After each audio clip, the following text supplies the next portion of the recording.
Hello mga Kanoypi! For today's video ay magluluto na naman tayo ng tulingan recipe na kakaiba ngunit napakasarap. Welcome guys sa Kain Noypi! Sa isang kawali ay ilagay natin ang karne ng baboy.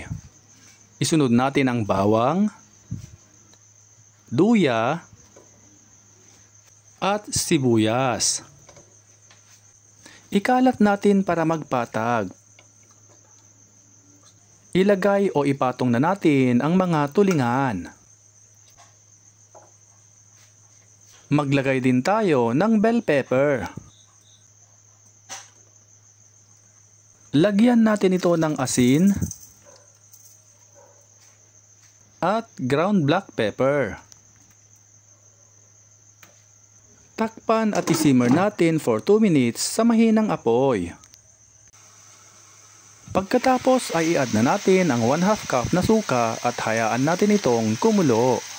Kung nanonood ka pa rin at this point ay paki-comment naman ang iyong location para alam namin kung saan nakaabot ang aming video. At kapag kumulo na ay ilagay na natin ang 500 ml na Sprite.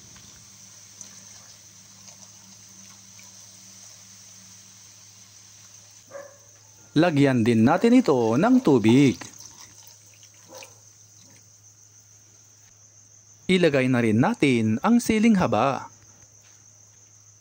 Takpan at lutuin natin hanggang sa mag-reduce ang kanyang sauce. At kapag medyo nag-reduce na ang kanyang sauce, you can taste and adjust. At kapag okay na ang lasa, ay maglagay ulit tayo ng siling haba.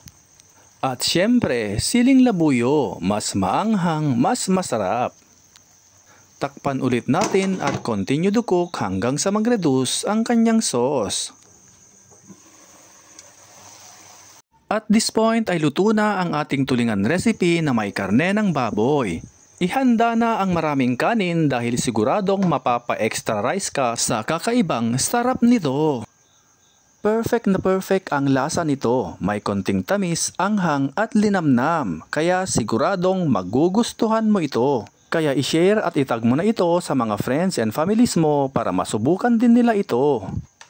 Shoutout nga pala kay Gina Marquez of Batangas, Ernie Garcia Sr. of Hawaii, at kay Sir Eusebio Magmoyaw of Tabuk City, Kalinga Province. At sa lahat ng ating avid followers and viewers saan mang sulok ng mundo kayo naroroon, maraming salamat po sa inyong walang sawang pagsuporta. At kung ikaw ay bago pa lamang dito sa aming page ay mag-follow ka na para di ka mahuli sa aming bagong recipe. Hanggang sa muli!